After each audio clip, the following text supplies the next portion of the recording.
I've been using both Writeless AI and Eskritor for a while now.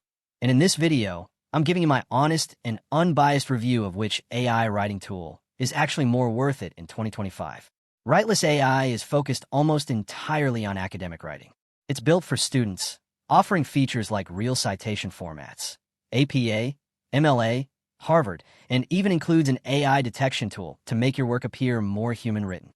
The layout is simple, and if you're writing essays or research papers, it's incredibly efficient. You just input your topic and structure, and the platform generates a complete draft, plagiarism-free. It's fast, clean, and tailored to educational writing, but that's also where it stops. It doesn't do blogs, social media content, or business copy. Eskritor, on the other hand, is much broader in its use cases. Whether you're writing emails, blog articles, ad copy, or summaries, it's got you covered. It also supports over 40 languages, which is huge if you're working internationally or want to write in something other than English.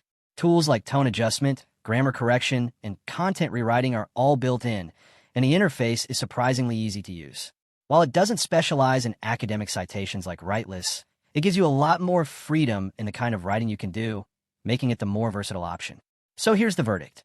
If you're a student or academic writer who needs fast, structured essays with citations, Writeless AI is your tool. But if you're creating content across different formats and need language support and flexibility, Eskritor gives you more value.